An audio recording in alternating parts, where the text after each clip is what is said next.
What's your name? My name is Cardi Cornish. And you a legend?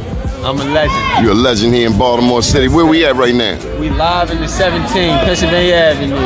The legendary Pennsylvania Avenue. Man, the last time I saw you here, you were doing something just across the street here. What were you doing? Oh yeah, I had some food left over from an event. We brung it out and fed a couple of people, man. Why you do that? Nice soul food.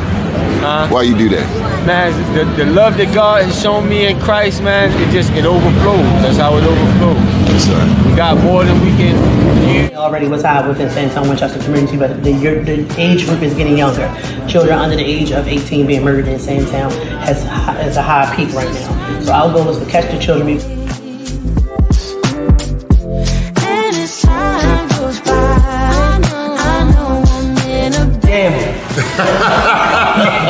You're going hard, man. You're going hard on that man today. So what do you think, Mr. Mayor? You got manufacturing right here, helping our young people despite all of the challenges in the city of Baltimore, right here on North Avenue. No, it's really about the growth. Just knowing being there when they were down in Port Covington and seeing how far it's grown. Like you said earlier, like getting the sorbet, where we got the sorbet at the beginning, but now being able to, when I'm at Cannon Yards, get it, or anytime I'm down at Harbor Place to get it, and folks to not even know, but they gonna know now that like this is coming from young people in West Baltimore, right there in West Baltimore on North Avenue, where they think nothing great comes from, but they can see it in what the young people do.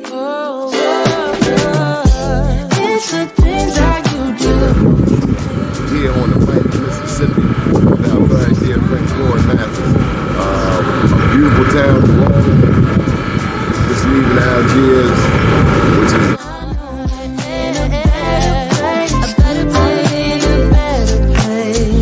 We're going to give you an update 10 years since Katrina.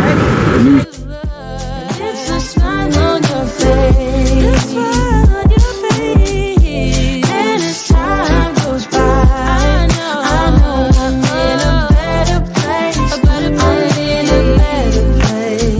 All right, y'all, this is what I came to New York for. Besides the Black Wall Street Awards, we're going in here and get some of this real good jerk chicken. Johnny Glover, out. I feel the warmth of your skin. Just the touch of your hand makes me tremble within. But we need to feed our loved ones. DOCS needs to rescind this package policy program so that our loved ones are able to eat every day in that filthy facility that we have some stars in the building. The Afro-American newspaper dated February 24th, 2024. My first semester was awful.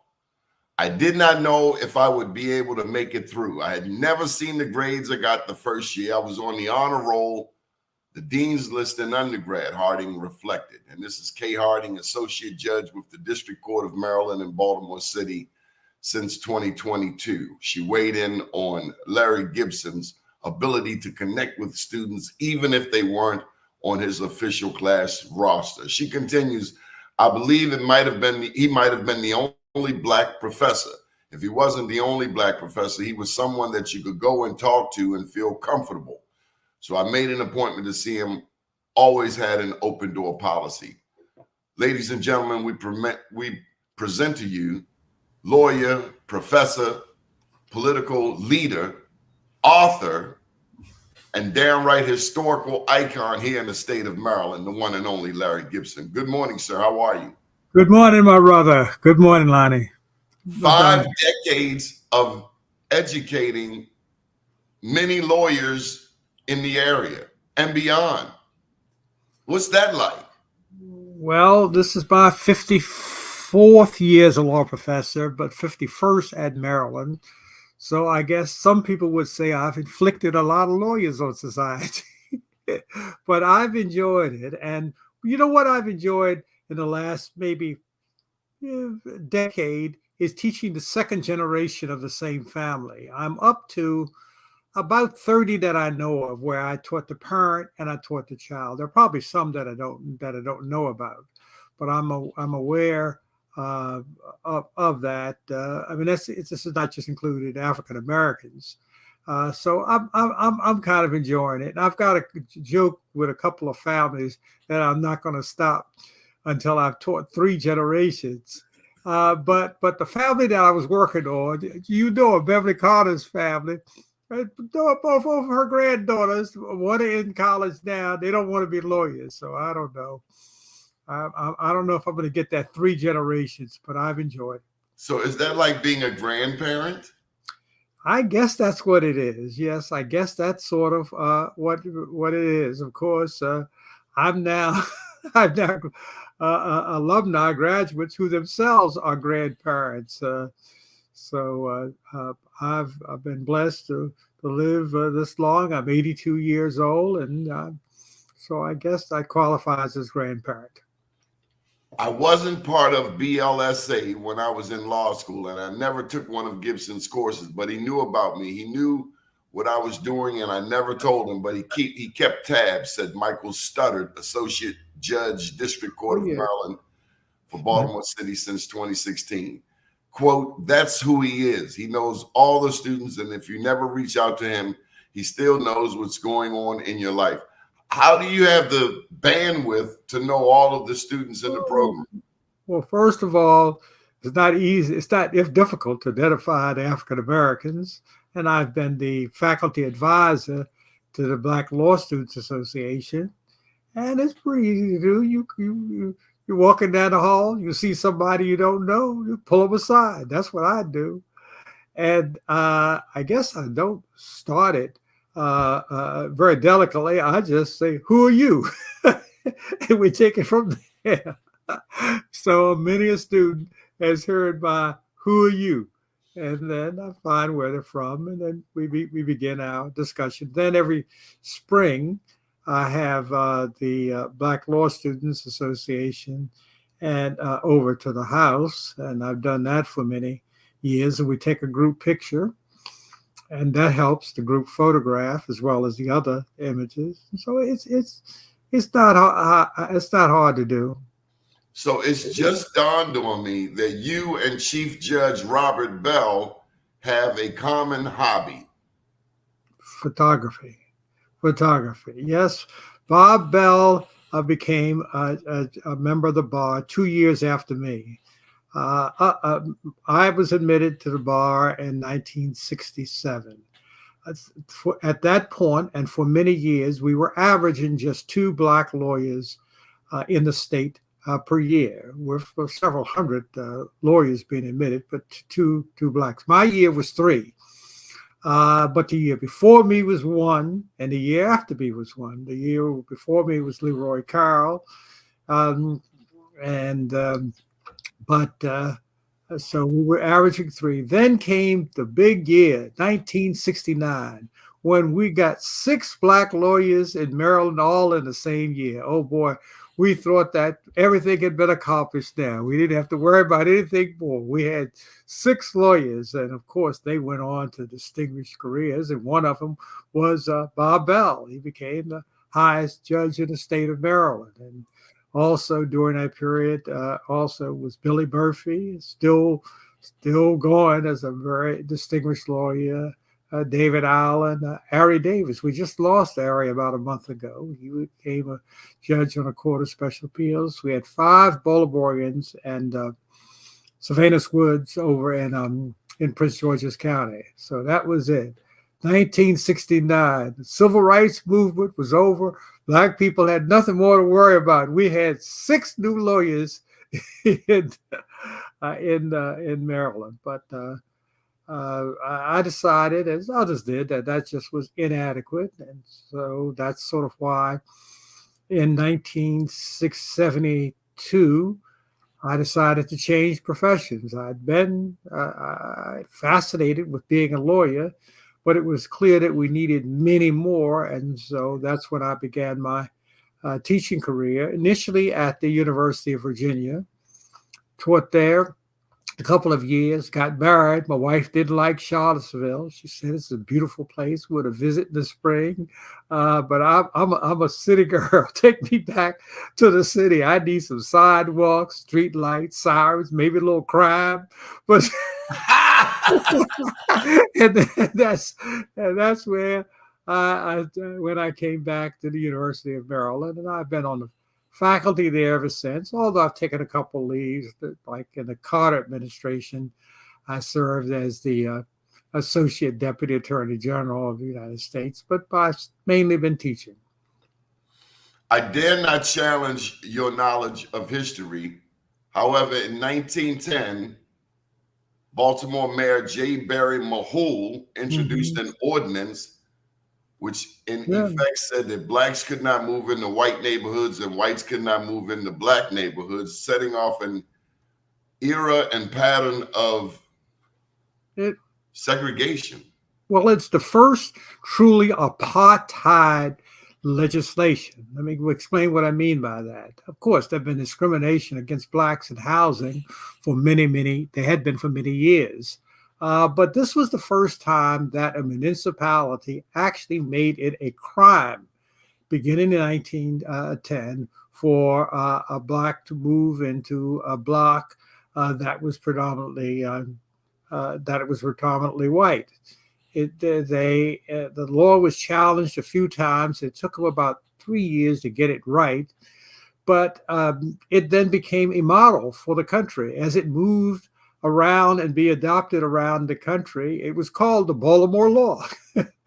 Wow, I didn't know that. It was called the Baltimore Law, and but it was that statute was not there long, because in, let's see, trying to remember, I want to say 14, but the Supreme Court ultimately declared it, I think it's 1914, unconstitutional in a case called Buchanan v. Worley. And that's when the real estate industry switched to using the restrictive covenants and putting it actually in the deed. So most of the housing segregation for the longest time in Baltimore was implemented quite efficiently by a combination of redlining, which is lending organizations, including the federal government, not lending to blacks to buy houses in predominantly white areas, and the restrictive covenants. But there's some fascinating things that happened during that period. Baltimore was a much smaller place then, and originally the law only dealt with housing. Then they changed it to black institutions, churches, and schools. And one thing that happened there was the expansion of Morgan. Morgan was down on Fremont Avenue, and they wanted a larger campus, but they could not find any place inside the city. The city limits, the northern limit was North Avenue. And so they ultimately found this current location out in Northeast Baltimore, but in Baltimore County at that time, it did not have a statute, but still the neighbors and the people there did everything they could to try to stop Morgan from being there. They tried to change the zoning. They tried to say it was exceeding Morgan's corporate charter, but ultimately, beginning in 1917, Morgan began occupying that campus, and so the Morgan College at that point expanded. Now you said Morgan was on Fremont Avenue? Yes, it was on. I'm saying Fremont, but Franklin, Mulberry. Nope. I'm getting it wrong now. That at that point, Morgan was on, I guess I forget which goes which way, Franklin or Mulberry. Franklin. It's on Franklin, near Carey Street. No, I'm talking about an earlier period. Franklin near Carey. It occupied a block. Dale Carnegie, the industrialist, offered Morgan money to build a new building because the building they were in was too small, but they had to find a location. The statute at this point had been amended to say that not only could blacks not move into white areas, but black institutions could not move into white areas.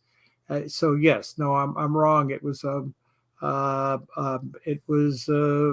Franklin or Mulberry. I forget whichever one to go see. Before that, it was at Sharp Street Methodist. Well, I mean, it had some early locations. Early on. Yeah, down in South Baltimore. It sort of began as a school, essentially to teach black men prepare for the ministry. It moved a few times, but then it had a pretty substantial building. It was a nice building, but it was still growing. And Carnegie says, we'll only give you this money, two requirements. It's $50,000. You've got to raise your 50 to match it. But then he sent his sort of property guy and says, no, you need a bigger space. So Morgan looked all over northeast Baltimore, but looking outside of the city because of that ordinance. So they were in Baltimore County. They found a spot they really wanted up in Mount Washington, but the neighbors prevented them from getting there. So Dr. Spencer, who was then the president of Morgan, heard about this property. It was called the Ivy Mill up there off of Hillen Road, where it is now. He came there in the middle of the night, and he brought people there like during rainstorms, so people wouldn't notice that they were looking at the property. And then they got a contract to buy. This was in 1917. And then it took quite a while for them to actually get it because there were lots of efforts to stop them from going there. But here's the interesting one. At one point, a delegation from that community, Laurelville Improvement Association, came down to see him, to see the president, Dr. Spencer, to complain and basically say this is going to hurt the property values up in our neighborhood for you to bring this African American housing here. He delighted in telling them, what are you talking about? There have been blacks been there all along. And there was on the property, there was a stone quarry.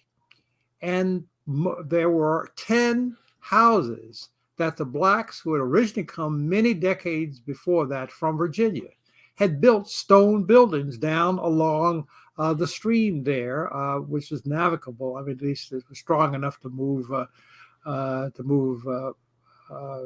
power. The main source of power there were mills.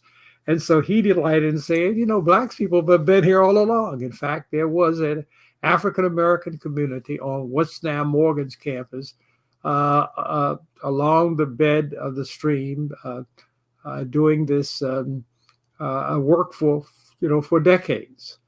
So Morgan got that of campus, and then the part that they got was above what's now Cold Spring Lane. It wasn't a Cold Spring Lane. There was called a Grindon Road, but it was more winding. They straightened it out, created Cold Spring Lane, and then they bought the land that's to the south of that.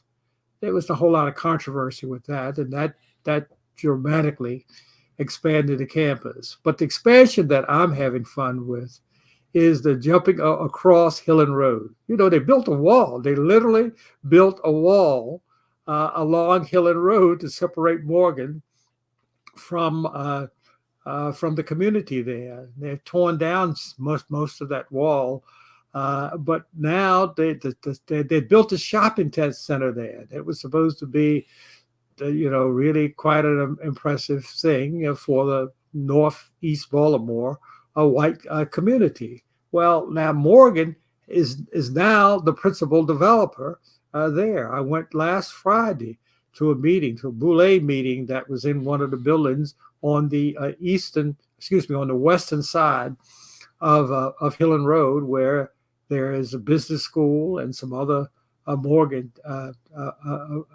buildings. And so I've been watching, and of course that's the shopping center where out of which 400 Morgan students went to jail trying to desegregate the Northwood Theater that was there. At one point, I mean, that was about a quarter of Morgan's student body. Morgan had around 1,600 students, and 400 of them were in jail trying to desegregate the Northwood Theater. And this included women. Oh, yes. They packed the women's jail. There's a nice, nice, because there's an exhibit. There's a nice photo, but you can see the exhibit about this activity in the Morgan's Student Center. And one that just dramatically shows how full it was. In fact, the word went forward. If you're gonna get arrested, you got to come with an extra head scarf or something, because they made them, as they come in, take a shower, and they still to this day they complain. The women that I know complain about the soap. They say it was a nasty soap. And they had to include their hair, so the hair went back. That was the expression back then. Your hair went back, and so they developed a protocol that if you're going to go in this picket line, and you're going to go in this place, and you're going to get arrested, you're going to join us in jail. You got to bring certain things, and one of them was this hair scarf. Does the name Grandison Hole mean anything to you? And Michael Haney, I just sent you a link, so you may want to share your sentiments. Yeah, on. I'm trying to remember. It is. I'm old. I'm trying to remember. Give me yes, it does, but I can't tell you exactly. Give me a hint. Hoes Heights. Oh yes. That's over near what we call Roland Park. Oh my Lord! I knew a lot of folks that from there. There was a historical Black community up near where that tower is there. Oh yes, I remember the guy. I learned about it when I was at high school at City College, because there was a group of guys who came to City from there. I'm trying to remember, am I talking about the right place? Because I know it was a historical Black community. Remember, we had all over the state of Maryland Black people who in relatively small Black communities in the city and the county. I have on some exhibit that I did a map that shows the historical Black communities.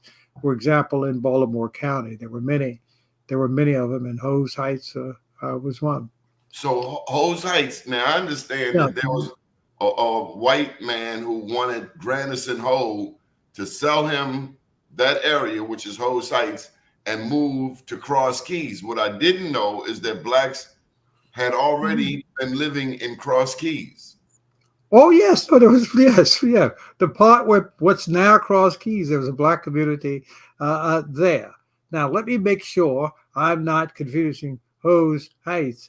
What was the name of the Black community just above what's now Northern Parkway, immediately to the west of York Road? What was that Black community called? It's not Morgan Park, is it? No. This is a York Road, not over there. Morgan Park is to the east of, and there's another whole story there, the east of the campus. That's part of the reason that they resisted the school coming there. Is Morgan made it clear that they intended to build some houses. They needed housing mainly for their faculty, and in fact, that's one of the lawsuits that were brought to stop Morgan from getting there. There was a suit brought that said that Morgan was exceeding its corporate charter for it to not only build educational buildings, but to build a housing. But the Morgan won that suit, and it was pointed out that many colleges and universities around the country have residential communities, but they tried to change the zoning on Morgan. They tried to invoke Morgan's charter to get up there. They tried to buy out. They offered Morgan close to double what they had contracted for it, them to take that money and not move there. They were absolutely determined to try to prevent Morgan from getting there. But as I said, when Dr. Spencer pointed out that blacks had been on that campus all along. That was a.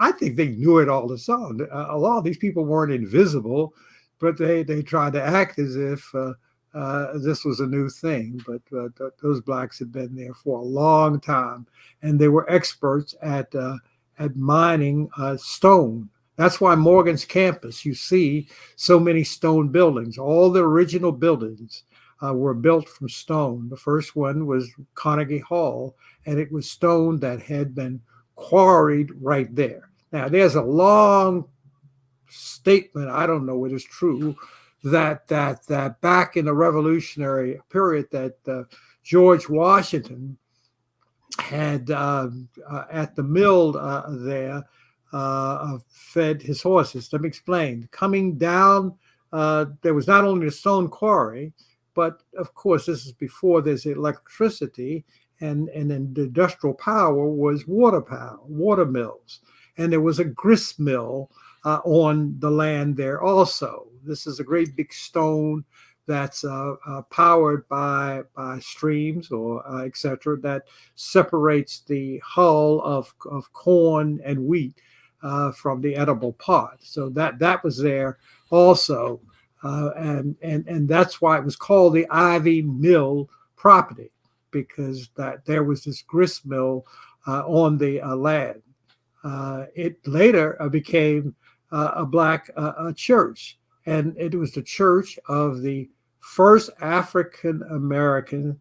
Now, let me make sure it wasn't Episcopal, but it was a Christian denomination. It may have been an Episcopalian, and I know that it was taught in German.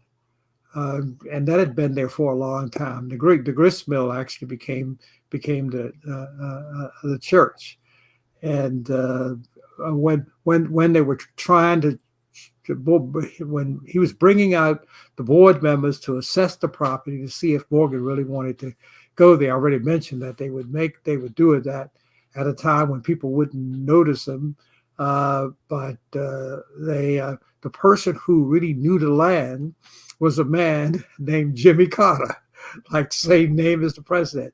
And he had grown up on the property, and his family was there. And his father, for a while, was a pastor of that church that was on the campus. So there was not only black people already living there doing that mining, but there was a black church in the old Ivy Mill. There was one thing that they ultimately were happy about, the whole community was, when Morgan moved there, is that Morgan got rid of the Ivy Tavern.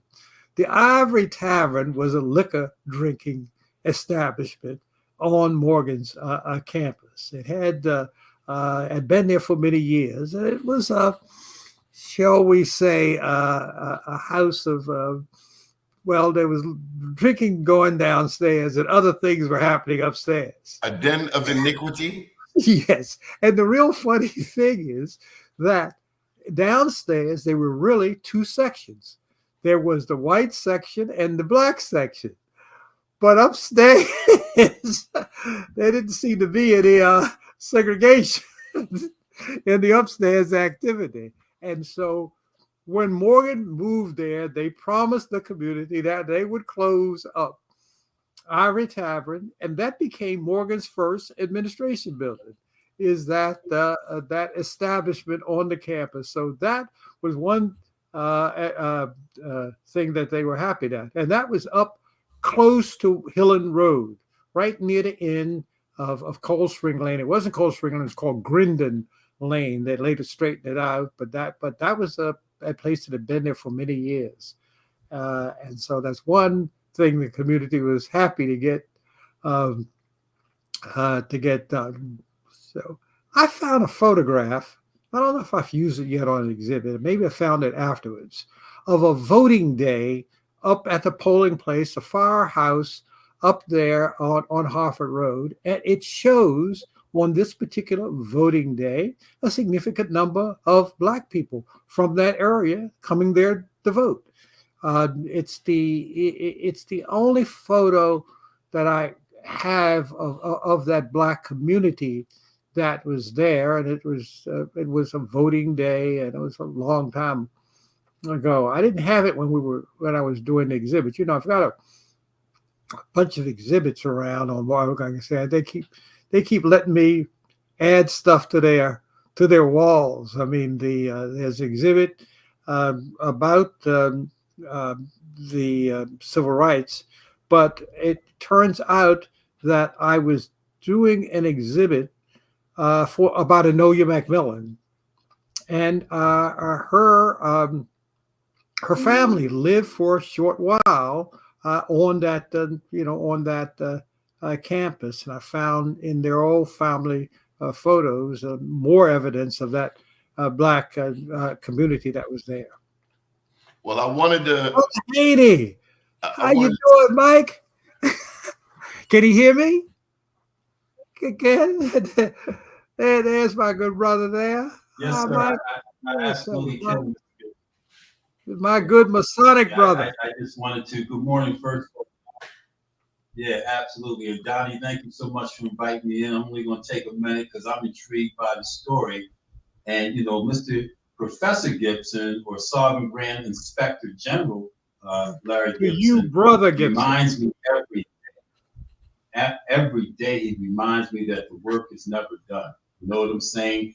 People may not necessarily know his influence and impact on the Raphael Warnock campaign in Georgia, from Baltimore to Georgia, laying out thousands and thousands of signs when money wasn't always a something that we had. Same thing with Angela Alsobrooks in the state of Maryland. The coordination, his house being a war room of activism through today, right? Because the work is never done. Going down to Georgia in December for the runoff, laying out thousands of signs. Angela Alsobrooks, I specifically say it was Professor Gibson that got her over the finish line in the primary because of the coordination from his home, Doni, of tens of thousands of signs across the state of Maryland to increase awareness, because we didn't have $60 million.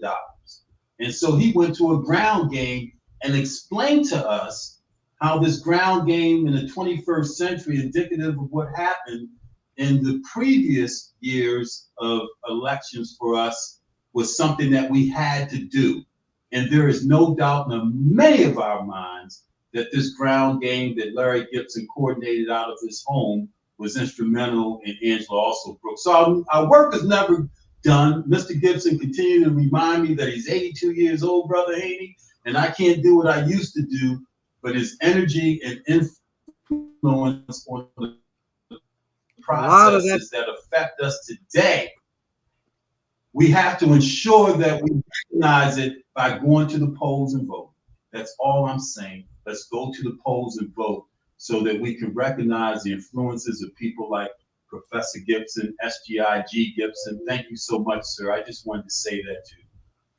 I want to say thank you. And read his book. Talking about, well, all right, do that too. But when we're talking about those signs, a big part of that, both here and in Georgia, were Prince Hall Masons, and coordinating many of the Prince Hall Masons and getting them involved in that process was Mike Haney. This is a group. This was a group effort. The Georgia thing was, remember that Georgia is unusual. It requires to elect a U.S. senator, the person get an absolute majority plus one of the vote. And if there isn't, it's not the highest voter, you got to get at least 50%. So they always have runoffs between the top two persons. And this was two elections at the same time. There was a regular election, and then there was someone that moved on. So it was Ossoff and Warnock, each in very separate elections. And what concerned me was that they weren't running together. They were being cooperative, but each had their own separate sign. And my concern was that some of Warnock's voters, mainly African Americans, were not going to vote for Ossoff, and vice versa, and they wouldn't get a joint sign. So we just designed a sign up here in Baltimore, and 25,000 of them, and went down and set up operation in Georgia. The other thing is that the campaign seemed to be overly focused in the large areas in Atlanta, Savannah, Augusta, Columbus, but not enough being done in the red counties. But those red counties would have 20 or 25% Democrats. So I didn't even know Georgia. Get the Masonic thing. Contacted the Grand Master in Georgia. He found a location for me in literally the center of the state, just below Macon, Georgia, a place called Warner Robins, and a catering a place, a black-owned catering place. And we had assembled the signs. That was mostly Prince Hall Masons down there who did that, and then contacted the folks, and they from one end of the state to another. We distributed signs in 109 counties in Georgia, and I think it accounts for the success of both Ossoff and Warnock. And but that was a group effort involving a lot of people. But I give a lot of credit throughout the state to the Prince Hall Masons, because they sort of stepped up, as they have with respect to Angela Alsobrooks. I mean, in Wes Moore's campaign, the lodge was assigned the Route 50, and we could put things other places, but their main job was to see that it was impossible to get to Ocean City without running through several gauntlets of signs for Westmore. First of all, we first brought Westmore into the lodge. We made him a Mason. And then we say, you got to support your brother. And so beginning at Easton, Cambridge, Salisbury, all the way down to Eastern Shore, there are Masonic lodges. And exactly, we knew what would happen. We'd put the signs up and they'd come down. But those brothers just put them back up. And we've done the same thing for Angela Alsobrooks. So, yep, I put up a few signs over time. But Professor Gibson, I think what people have to understand is the significance of the strategy. The strategy in the 21st century being boots on the ground, feet on the ground. Money doesn't always, as with Rome, money is not always king, but energy and your commitment, your smartness, your awareness, your coordination. Let's not underestimate. We need this history. We need to understand that perhaps when we're all long gone, that it's just this simplistic strategy of, first of all, caring, and second of all, deploying the energy necessarily to get our people over. So 2 U.S. senators, potentially a direct result of this man that you have on your show, Doni, being elected to the U.S. Senate. 2. And that's all I want to say, man. Thank you, Doni. And I love you, Professor Gibson. I love you, brother. And thank you so much. Thank you. Thank you for your words. Thank you for your help. And we got a few more weeks. We got a little more work to get done here. And oh yeah, somebody pointed out Maryland's campaigns. Yeah, the first 2 campaigns. Yeah, we did a little work. And it's been fun. I've enjoyed it. It keeps me feeling young, even though these bones are getting a little creaky, but that's okay. And so, Doni, and remind Doni, Professor Gibson, please remind Doni, and I'm out of here, that there's a seat in our Masonic Lodge for him to sit next to us as well. And we've got a process to bring him in. So yes, sir. There's a seat for Doni. He's a capable, he deserves to be there. Donnie, of course, you know the Prince Hall Masons. I call America's oldest civil rights organization. It's older than this country. Prince Hall Masons trace their history back to 1774. That's a year before the country got its independence. That's when 14 blacks were inducted in Boston into the Masonic Lodge. The British troops at that point occupied much of the United States, including the Boston Harbor, and they put some blacks into their in their lodge. Actually, it was a lodge mainly of Irishmen. And then comes the American Revolution.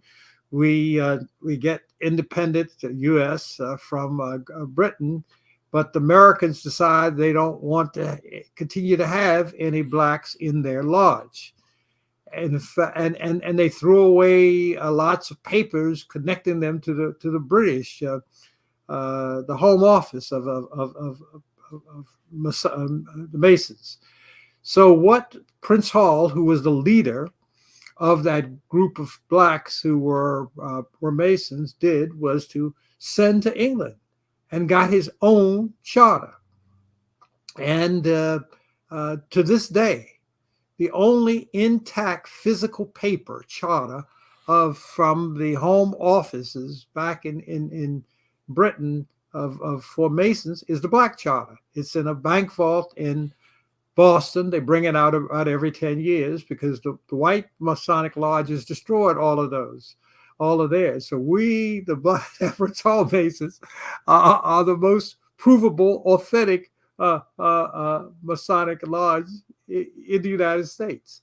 Now, of course, over the last 20 or 30 years, we're starting to, the white lodges and the black lodges have started to mutually recognize each other. And we have in Maryland, I can attend any white Masonic, predominantly white Masonic lodge in Maryland, and vice versa. And each of them has persons of the other race, and that's happened in almost every state now. But the Prince Hall Masons were leaders through the abolitionist period, through the Civil War, the very much so in the U.S. colored troops. People give credit, and in some respects do, to Frederick Douglass for the beginning of the U.S. colored troops, but actually he came to Boston, and it's the Grand Master Hayden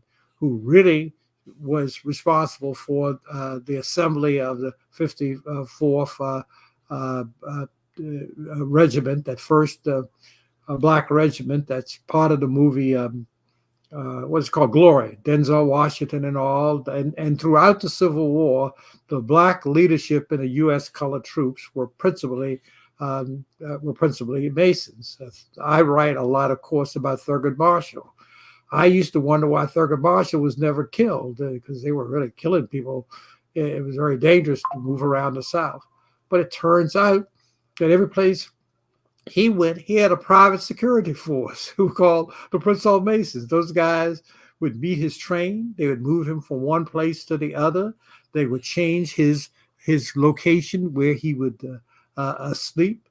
And so they were his security force, as well as ultimately his principal source of fundings. In my next book that comes out next year, I document for the first time for the American public the extraordinary financial contributions of the Prince Hall Masons to Justice Marshall's work, leading up to Brown versus Board of Education. He made it clear that he couldn't have done that without the support of the Prince Hall Masons. With my students and I are now putting all of this into present day value, and we're going to land somewhere around $4 million out of Prince Hall Masons and Masons connected organizations, direct contributions to Thurgood Marshall's work. It's a part of American history that is in Masonic literature. I don't know if anybody in literature has put it together. I think I'm the first time putting it all together, but that there were these significant contributions but I'm going to now put it in the general literature in my book that's being released next year. Professor, I just learned last night, and it brought tears to my eyes. After leaving Lamel, I had the opportunity to go to high school up on Falls Road. I did not know that you attended Baltimore Polytechnic Institute. I went to City College. No, I did not attend Baltimore Polytechnic Institute, and you knew that too. I went to City College in 1956. The Brown decision came down in 54. My brother, who was a couple years ahead of me, was at Douglas. They selected him and some others to come to City College in the fall of 54. But I was one of the first two in the A course at City, and I came to City in 56. So how does it feel to be a part of? I mean, your pal, your comrade, Kurt Schmoke, my understanding is, and I don't know if you are, is now a part owner of the Baltimore Orioles. I'm delighted. I love it. I went to that last game there at the stadium up there, and I was there with Kurt at the Otis box. So it's just fun. I look around and think about old days, and and I don't hardly even go to baseball because I used to represent for about 7-8 years. I was a principal lawyer for the umpires union, the National Umpires Union, and so when I go to baseball now, still I pay attention to what the umpires are doing, but it was an absolute delight to just sit there and think about that. So there have been some. Before I lose this thought, I have to ask you, what would you share with today's lawyers? No doubt you shared the significance of having Black lawyers, the history of Black lawyers here in the U.S., here in Baltimore. What would you implore upon today's Black lawyers, to the current generation? Is the fight still alive? Do they need to know about Enola P. McMillan and Thurgood Marshall? Yes, and the fight is alive, and I am proud of what Black lawyers are doing. We've got some good ones, and a few of us old. Billy Murphy, myself, still around. I like what I've seeing Black lawyers doing, getting elected, but bringing lawsuits and helping create organizations. A lot of them now aren't mainly practicing law. They get the law degree and they go into various business developments. I am pleased and with the young men and the young women. But I see going across the screen here an advertisement for Bob DeShields. Oh man, the representation of Black business people and getting people started. So I think Black lawyers are very much a part of the reason that some of the progress we're making. And what I'm really delighted is to see the leadership that they're taking, in addition to the practice of law in the business world and in the communications and world. So I mean, this is my 54th year teaching. I'm going to retire at the end of next year because my book will come out, and I'll be spending time with health is okay, running around the country on that. It's my second book on Thurgood Marshall, I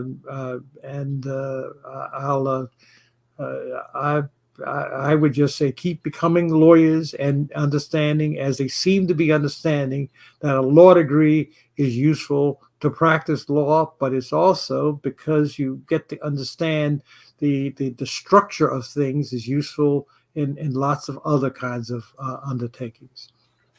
It has been said that the Republicans registered as Democrats to help Alsobrooks beat Trone, only to confuse political operatives like yourself. So Darius, our good friend, the mayor of Sandtown, Darius George Hall, poses the question, do you think Alsobrooks can beat Hogan? First of all, let me talk to you about Darius Hall. Darius Hall has been involved with political campaigns and advancing the interests of Black people for a long time. I remember him as a youngster doing when we were heavy into signs, but there was an ordinance that said in Baltimore you couldn't put signs on the exterior. It was an unconstitutional ordinance, but later got declared unconstitutional until a certain date, the withdrawal date. But we could put them inside, and we would go down, particularly row houses, and put them in the inside window. Now imagine this. You certainly couldn't do this now. Back then, we would ask permission to come in. And people would let you in the house. You go in around, go to the living room, climb over that sofa that was always there, and we'd literally go in the house and paste the sign facing out in the living room front window. Right now, that's I mean, we're talking to 20, 30, years ago. So now, what was Darius's question? Oh, yes. Can Alsobrooks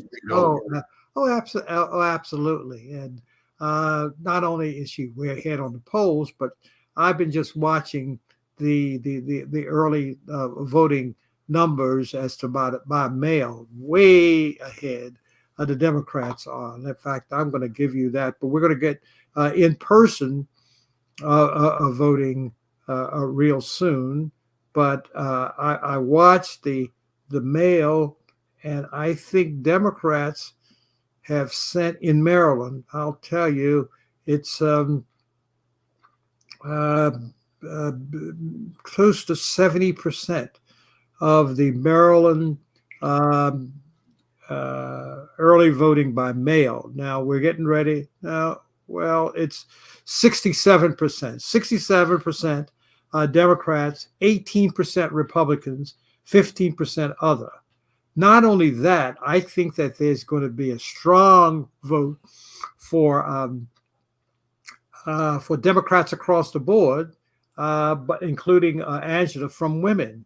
And so look, the gender thing in Maryland, of the early votes that have come in so far by the mail voting, 57% women, 43% male. But if you go by the requested, so that we've got 810,000 early voting ballots that were requested, only 300 and some have come in. It's 65% party, 65% Democrats, and just 15% Republican. And on the gender issue, let me find out what that is. 58% to 52%. So all of the combination of the polls, the actual voting, the ballots that have been requested, there's every reason to believe that she's going to win. So I got to pose this last question, and it's not sad, but I want to send a shout out in heaven to our mutual friend, Malik Rahman. You're doing that because I was talking about size. That was Malik was a handsome guy. As we going down the street trying to get it, he could get it. If a woman came to the door, she said, he can come in and put the sign in the window. We heard that. Boy, well, him and what's that? Spilios' son, Dimitri Spiliadis. Those two guys could get in any woman's house to put in, sign up in any window they wanted to. Yeah, my brother Malik. We went through a lot of campaigns, all the Kurt Smoke campaigns and the Clinton and the presidential, and oh yes, that was my comrade in arms. What a beautiful brother. Yes. And come on, Michael Haney, take your big brother home. You got 3 minutes. Hey, I've just been in back of the studio, just mesmerizing, and I think people have to really listen what is being said, the history, Thurgood Marshall, the civil rights movement. We're hearing history in real time. And as Professor Gibson said, he's retiring next year. He's going to go on a tour to talk about his book, which is historical documentation, which is, a foundation for our strategies going forward, because they work then, they work now, and they'll work in the future if we listen. I saw someone's question about social media as a strategy. But there's something about being in a car looking at 50,000 signs in the red areas of Georgia and on the eastern shore of Maryland that Professor Gibson understands that says this is the way. Not that social media doesn't complement it, but put the signs of the street, Brother Haney. Step on it and make sure it's firmly implanted the way that I have suggested that you do. Now, I'm glad you mentioned that about Georgia. I'd done this before in other places like Pennsylvania, and it usually was a sign war. But in Georgia, the Republicans never responded. When we put them up in 109, mainly Republican counties, when it was by election day, it looked like all of Georgia was Democratic because the Republicans never responded. They were so surprised, I guess. They had a few billboards. Both sides had a few billboards, but we put out 25,000 signs, and as I said, from one end of the Georgia to the other, and it caught the opposition by surprise. And wow. And how did you get elected, an African American and a Jewish guy, as the two senators for the state of Georgia? A lot of hard work. What I'm intrigued about, Donnie, what I'm intrigued about, I was listening to Professor Gibson talk about the data, the statistical data, like he's getting it in real time from somewhere relative to the Senate race here in Maryland. I'm really curious about his thoughts about the national presidential race between Kamala Harris and Donald Trump, his predictions, his thoughts about that, and what we need to do to embrace that race nationally. All right. Well, first of all, I'm looking at the data on a state-by-state basis, and the pattern is pretty clear. Forget the polling. I'm talking about the actual voting. Let's take, everybody's been talking about Pennsylvania. Well, Pennsylvania doesn't have an awful lot of early voting so far. It's only just 800,000, but 64% of that's Democrat and 27% of that is Republican.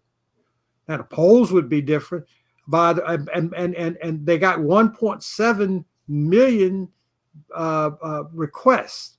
People just haven't turned there's a million they haven't turned in. That's 60% Democrats and 29% Republican, and then 11% other. But also the women vote. In Pennsylvania, 57% men have and 43% female. I mean, if you go and look at the actual data, this is so far. Listen to this: 43 million mail-in and early voting. No, I don't want the requested. I want to, no, 13. I didn't think that. Just under 14 million mail-in and early voting ballots have actually been cast. Let's just focus on not what people say they're going to do. 13 million, it's really 13,900,000. Just say 14 million. 47% of that is Democrats. 36% is Republican. And I think there will be a greater crossover vote of Republicans voting for the Democrats the other way because of these Republican leaders who have come out. Look at the gender gap. Again, this is important. Of those 14 million ballots, these are not what people say they're going to do, but these are the people who showed up so far. Combination of mail-in and early voting in person. There are 14 million of those are in, 53% female, 45% a male. So women are outvoting men, and Democrats are outvoting Republicans.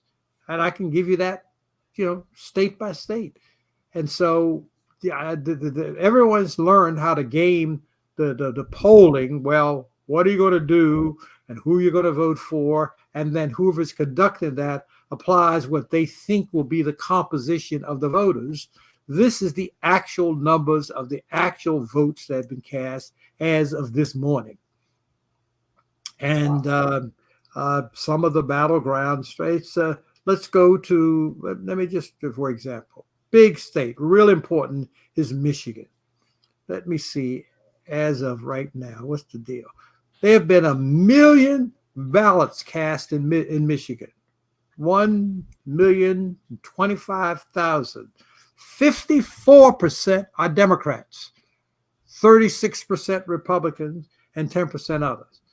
You would not get that from the media for some reason. Well, I don't know why people. I mean, Democrats. I mean, these are actual voting. And let me see how it is on gender. 56% of those million votes were women, and 44%. And you can go back to the polls, every poll is showing that women are, because of the abortion, the voting rights issue, are more heavily leaning towards the Democratic candidate. So by the numbers, now the numbers could change. We're going to start early voting in Maryland this week, and there are other states that are going to start this week. But going by the pattern right now, you have to be encouraged. I found one state where men are outvoting women. Let me see if that's still the case, and that was Arizona. No, that's been switched now. As of yesterday, now it's just 47% women and 46%. Women have caught up. There was a gap as of yesterday. So now in every state, that women are outvoting men.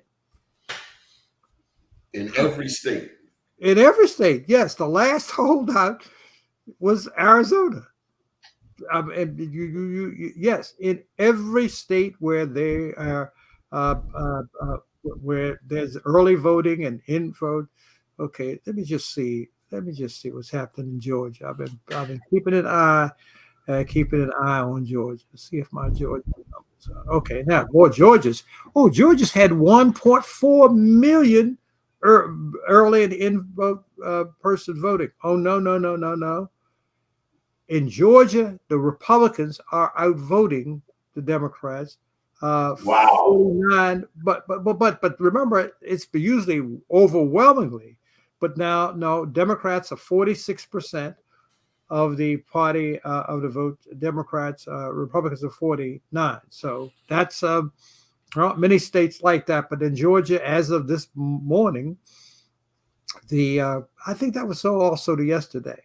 So Georgia is week one. Let me just see what's happening on the gender. 55% women and 45% men. So that will balance that out a little bit. But it's one of the few states. I'm seeing if this is the only battleground state that's like that. Yeah. Oh, okay. So all right, but I gave you the national figures. And in almost every battleground state, we have this encouraging pattern. So pay no attention to what people say to the pollsters. Pay attention to what people are actually doing. Any final thoughts? It sounds like you believe that white women, contrary to their husbands, are going to vote based on the and they're not going to argue. Yeah, and even in the polling, they're going to say what their husband wants. But I absolutely believe that women across the board, including white women, on this matter of abortion and related issue, are going to go overwhelmingly for the Democratic. But they're not going to argue with the husband about it. That in a poll, they may not admit it. After they come back home, they're still might not admit it to the spouse. But yes, that abortion issue is the gift that keeps on giving. Wow. Wow. Yes, Wow. I Man, very this has much. been a blessing for me, Donnie. Thank you so much. I feel like I'm in the front room of the class, Donnie. In the front of the class, man. Doni, let me talk about you. This brother has been doing the right thing in educating our people in the right direction for so long, and he is provocative about it. You gotta just hang in there, and just the issues you raise, the information you provide, and the questions which you ask. I mean, you are a gem. We are blessed in this city to have you.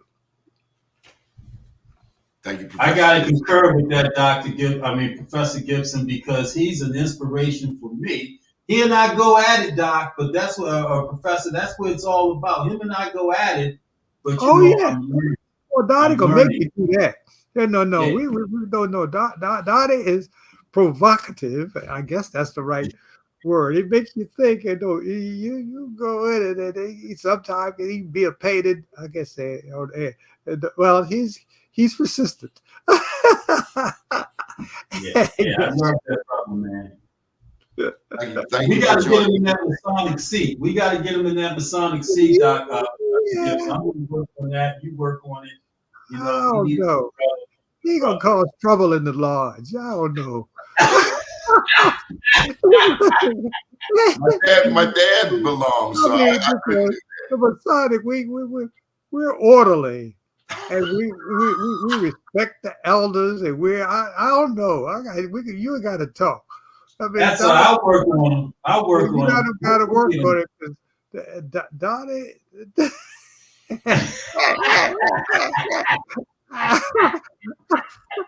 I got it. Doni ain't accustomed to the younger guy, the newer guy sitting over here, or this person who's got this other title, just being respectful to them because they got the title. You gotta have to teach Doni some of those some Masonic etiquette. I got it. Okay, you bring him in, you responsible for him. I'll be his conductor. I'll be his conductor. Don't worry about it. I had to learn. I had to learn. I'm coming in as a young guy.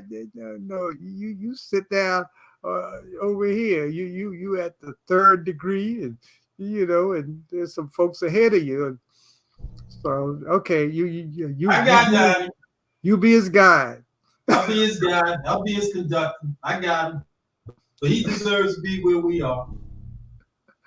He's going to be a better person as a result, as I was, and you were as well. We're all better people as a result.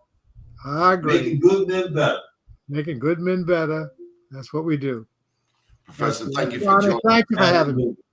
Good deal. Good morning, world. All right. Goodbye. Thank you. Right.